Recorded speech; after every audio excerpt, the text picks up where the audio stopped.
네, 한 주간의 한반도 정세와 외교안보 이슈를 정리해보는 토요일 대담 코너 한반도 브리핑입니다. 국제 외교안보 분야 담당하는 이치동 기자 나와 있습니다. 안녕하십니까? 네, 안녕하세요. 네, 자 이번 주 주요 사안부터 먼저 소개를 해주시죠. 네, 한반도 안팎에서 본격적인 고위급 외교 시즌을 맞고 있습니다. 오늘 다룰 내용 정리하고 조금 더 짚어보겠습니다. 중국 권력 서열 3위 자오러지 전인대 상무위원장이 북한을 방문했습니다. 코로나로 휴지기를 가진 양국 간 최고위급 교류 재개의 신호탄입니다. 미국과 일본이 정상회담에서 양국 군사 동맹의 새 시대를 선언했습니다. 호주와 영국을 포함한 포그룹 안보 협력도 확대하기로 했습니다. 중국 견제를 위한 지원이 필요한 미국과 이른바 보통국가로서 군사력 보완을 추구하는 일본이 힘을 합치겠다는 겁니다. 이를 지켜보는 한국 정부의 속내가 복잡합니다. 네, 주요 사안을 쭉 짚어봤습니다. 먼저 북중 간 고위급 교류 재개 이 소식부터 알아볼까요? 네, 이번에 평양에 간 자오러지가 직책이 전국인민대표회의 전인대라고 있습니다. 거기 네. 상무위원장이고요. 우리로 치면 국회의장격입니다. 중국 공산당 정치국 상무위원회 7명의 멤버 중 한 명이기도 합니다. 시진핑 주석 그리고 또 리창 국무원 총리에 이어서 중국 내 공식 서열 3위입니다. 2013년 시진핑 체제 출범 당시부터 측근 그룹의 실세로서 활동했는데요. 2019년 6월 시 주석이 평양을 방문한 이후에 방북한 중국의 최고위급 인사입니다. 북중수교 75주년을 기념한 상호 친선회의 개막 행사에 참석했고 어제 최룡해 북한 최고인민위원회 상임위장과도 회담을 했습니다. 오늘 베이징으로 돌아가는데 김정은 위원장과 만났다는 소식은 아직 전해지지 않고 있습니다. 네, 최근에는 이 북중 관계보다는 아무래도 북러 간 밀착에 더 관심이 쏠렸습니다. 아무래도 이게 중국 입장에서는 북한을 좀 관리할 필요를 더 느꼈다는 분석이 있더라고요. 네, 말씀드린 대로 올해가 이제 북중수교 75주년, 이제 일명 꺾어지는 해죠. 양측이 이것저것 교류 프로그램을 진행할 텐데요. 관심은 김정은이 또다시 중국에 가서 시 주석과 회담을 할 것인가입니다. 서로 만난 지 5년 가까이 됐으니까 갈 때가 된 건데요. 그 시기를 저울질하고 있는 거로 보입니다. 아시듯이 한반도를 둘러싼 상황이 바쁘게 돌아가고 있지 않습니까? 한미일 안보 협력, 또 미일 동맹 강화, 북일 대화 타진, 또 북러 간 밀착 등을 포함한 겁니다. 전통적으로 한반도에서 영향력을 유지하는 데 신경을 쓰는 중국도 여러 생각을 하고 있고 전략적 움직임에 나설 거로 보입니다. 또한 한 가지 지켜볼 건 이제 5선에 성공한 푸틴 러시아 대통령이 5월 7일에 취임을 하게 되는데 그 취임식 직후에 중국과 북한을 묶어서 방문할 가능성도 제기됩니다. 네, 앞서 이제 한미일 안보 협력을 말씀해 주셨는데 이런 상황에서 한중일 정상회의도 거의 5년 만에 재개가 되죠. 그렇죠. 이제 순번에 따라서 이번에 한국이 주최하게 됩니다. 의장국이죠. 네. 5월 말에 서울에서 열리는 쪽으로 조율되고 있다고 하는데요. 확정이 되면 2019년 12월 중국 청두에서 열린 회의 이후에 처음 열리는 겁니다. 윤석열 대통령에게는 이제 첫 한중일 정상회의가 되는 거고요. 일본은 기시다 총리, 중국은 통상 시진핑 주석 대신에 총리, 그러니까 이번에는 리창 총리가 되겠죠. 총리를 보냅니다. 바야흐로 한반도 안팎에서 활발한 고위급 외교 시즌이 도래한 셈입니다. 또 국가 간, 진영 간 치열한 외교전도 펼쳐지고 있습니다. 당초 시진핑 주석이 답방 형식으로 한국에 오기로 돼 있었는데 코로나가 터지면서 무산이 됐거든요. 네. 우리 정부는 이제라도 와주기를 바라고 있는데 중국 측은 순서를 일일이 따지지 말자. 윤 대통령이 먼저 오는 게 어떻겠냐 이렇게 하면서 신경전을 펼치고 있는 모양새입니다. 네, 이번 주에도 미일 정상회담에도 이목이 쏠렸습니다. 어떤 내용들이 좀 오갔습니까? 네, 기시다 총리가 이제 백악관에서 바이든 대통령을 만났습니다. 미일 간 군사 협력 이게 이제 주요 의제였고요.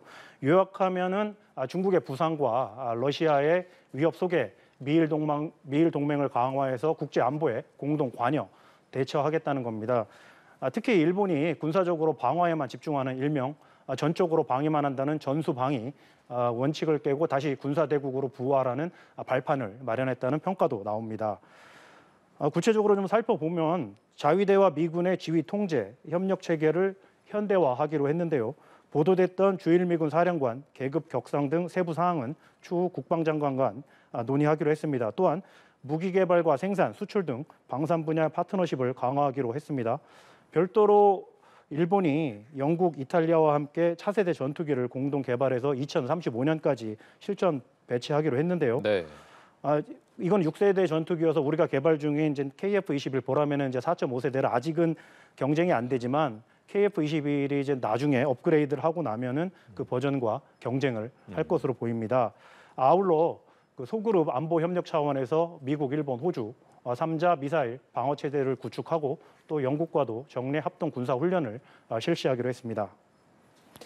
사실 일본 같은 경우에는 정식 군대를 가질 수도 없고 전쟁을 일으킬 수도 없기 때문에 이런 전쟁할 권리를 되찾기 위한 어떤 디딤돌을 놨다 이런 평가도 있더라고요. 그렇죠. 일본은 2차 세계대전에서 패전 후에 일명 평화헌법을 제정했거든요. 네. 근데 거기 이제 구조에 보면 국제 분쟁의 해결 수단으로서 전쟁을 영구히 포기한다고 되어 있습니다. 정식 군대를 보유하지 않겠다고도 명시돼 있고요. 최소한의 방어를 위한 자위대만 유지하면서 오랫동안 국방비 지출을 GDP의 1% 캡을 씌워놨었는데 그걸 묶어놨었는데 올해 이미 넘어섰고요. 2027년까지는 GDP의 2%까지 방위비를 늘릴 계획인데요. 그렇게 되면 국방비 지출 규모 기준으로 미국과 중국에 이어서 세계 3위 수준이 되는 겁니다. 인도태평양 지역 안보 또 중국의 굴기와 특히 중국의 굴기 또 러시아의 위협에 맞서 미국의 부담을 나눠지겠다는 건데 미국 입장에서는 반기지 않을 이유가 없어 보입니다. 그 대가로 일본은 군사 대국 부활을 위한 조치를 용인받는 셈입니다. 기시다 총리의 언급 들어보시겠습니다. 네. On the spaceship called Freedom and Democracy, Japan is proud to be your shipmate. We are on deck. We are on task. And we are ready to do what is necessary. I'm here to say that Japan is already standing shoulder to shoulder with the United States. You are not alone. We are with you. 이번 그 국빈 방문 때 미국 상하원 합동 연설에서 연설 장면이거든요. 네네. 자신이 초등학교 시절에 그 뉴욕에서 3년 동안 살았다는 경험을 얘기하면서 연설을 시작했습니다. 9년 전에 당시 아베 신조 총리가 같은 장소에서 연설을 했었거든요. 그때 당시 제목이 희망을 위한 동맹, 희망의 동맹이라는 제목으로 연설을 했는데 그때는 전범국으로서 태평양 전쟁에 대한 사과를 했습니다.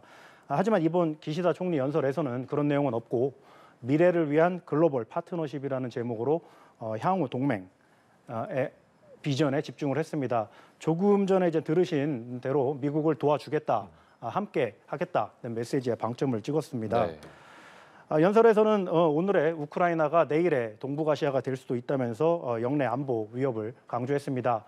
아무래도 이제 지지율이 추락하면서 자리가 위태로운 기시다 총리로서는 아베 총리에 대한 향수를 가진 자민당 내 주요 강성 보수 세력의 지지를 받아서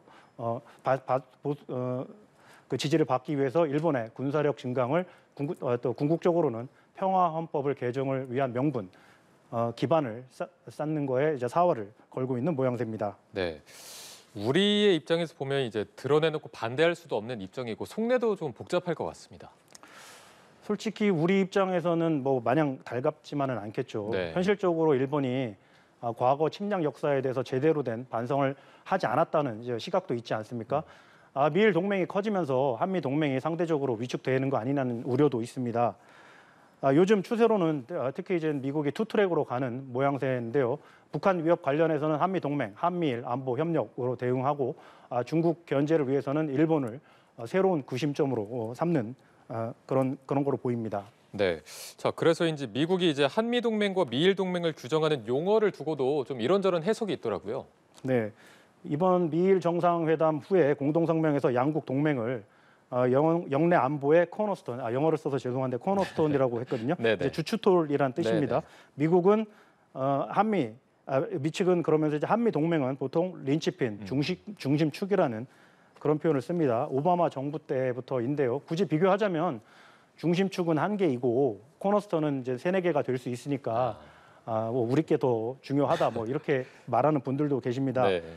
미국 인사들이 보통 이제 한미 동맹과 미일 동맹은 사과냐 오렌지냐 이런 거 같은 거라고도 합니다. 예전에 개인적으로 궁금해서 이제 미국 국방부의 이제 펜타곤에 있는 이제 미 해병대 장교에게 한번 물어본 적이 있습니다. 미일 솔직히 말해봐라. 미일 동맹과 한미 동맹 중에 뭐가 더 중요하냐. 약간 우문 같은 걸 수 있는데요. 대답은 아무래도 이제 서로 피를 흘리며 싸운 일본보다는 함께 피 흘리며 자유민주주의를 지킨 한국에 더 애정이 가지 않겠냐 이렇게 대답하더라고요. 그럼에도 미국 입장에서는 일본의 전략적 중요성이 커지고 있는 것도 사실입니다. 부인할 수 없습니다. 두 가지가 핵심인데요. 우선 지정학적 위치죠. 북중로를 코앞에서 견제할 수 있고 일각에선 일본을 태평양에 떠 있는 미국의 최대 항공모함이라고 부르기도 합니다. 그리고 역시 돈이죠. 방위비를 늘려서 막대한 자금과 물자를 지원하겠다고 하니 이번에 바이든 대통령이 미일 동맹의 세계의 등불이라는 파격적인 표현도 썼습니다. 이 부분도 눈에 띄었습니다. 네. 자, 현실적으로 우리의 입장과 처지는 중국의 위협을 부각해 동맹을 강화하는 미국, 일본과 같을 수는 없습니다. 이웃 국가로서 경제, 무역 의존도가 높고 북한 문제 해결을 위해서도 중국과 협력을 해야 하기 때문인데요. 가치 외교와 실리 외교 사이에서 균형을 잘 잡아야겠습니다. 오늘의 한반도 브리핑 여기서 마치겠습니다. 이치동 기자와 함께했습니다. 고맙습니다. 고맙습니다.